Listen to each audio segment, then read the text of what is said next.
जय गुरु जी। शुक्राना गुरु जी। सारी संगत को जय गुरु जी। ओम नमः शिवाय। शिव जी सदा सहाय। ओम नमः शिवाय। गुरु जी सदा सहाय। शिव पुराण श्री कोटि रुद्र संहिता का 24वां अध्याय। गौतम प्रभाव।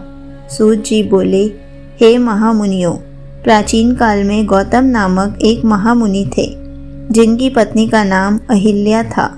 वे महामुनि गौतम दक्षिण में स्थित ब्रह्म पर्वत पर 1000 वर्षों में सिद्ध होने वाली तपस्या कर रहे थे। उस समय लगभग 100 वर्षों से वर्षा नहीं हुई थी, जिससे सूखा पड़ा हुआ था। पीने के लिए जल भी उपलब्ध नहीं था। सारे वृक्ष, पौधे आदि सभी वनस्पतियां सूख चुकी थी।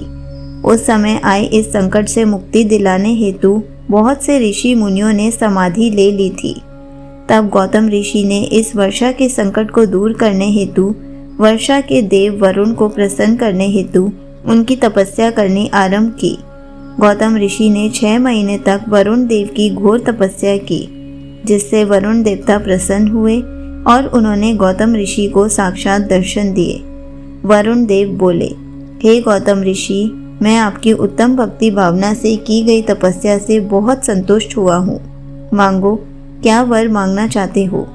तब वरुण देव का प्रश्न सुनकर महर्षि गौतम बोले, हे वरुण देव, आप तो सर्वज्ञाता हैं। भगवान, आप जानते ही हैं कि वर्षा ना होने के कारण संसार के सभी चराचर प्राणी व्याकुल हैं। इसलिए सबकी परेशानियों एवं दुखों को दूर करने के लिए मैं चाहता हूँ कि वर्षा हो जाए। महर्षि गौतम के वर को सुनकर वरुण देव बोले, मैं तो इस जगत के ईश्वर कल्याणकारी भगवान शिव के अधीन हूँ और उन्हीं की आज्ञा और प्रेरणा के फल स्वरूप कार्य करता हूँ। इसलिए इस वरदान को तो सर्वेश्वर शिव ही दे सकते हैं, अतः आप मुझसे कुछ और मांग लें।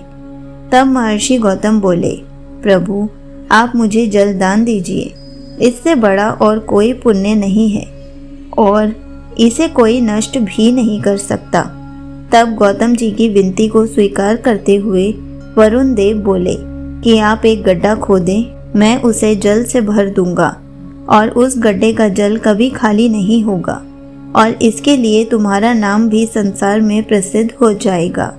वरुण देव की आज्ञा मानते हुए महर्षि गौतम ने तुरंत एक हाथ लंबा और चौड़ा गड्ढा खोद दिया।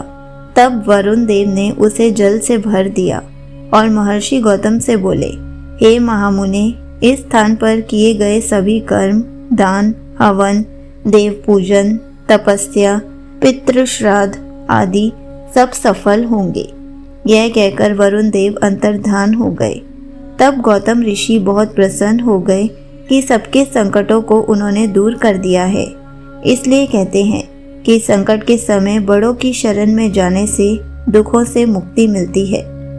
इस प्रकार महर्षि गौतम इच्छित वर पाकर खुश हो एवं स्नान आदि नित्य कर्मों से निवृत्त होकर जौ आदि अन्न पैदा करने लगे।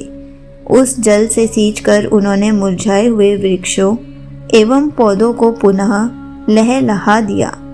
उस स्थान को छोड़कर चले गए। सभी जीव पुनः लौट आए। महर्षि गौतम की परम कृपा से यह स्थान रिद्धि सिद्धियों से युक्त एवं सभी मनुष्यों के लिए कल्याणकारी एवं सुखदायक हुआ।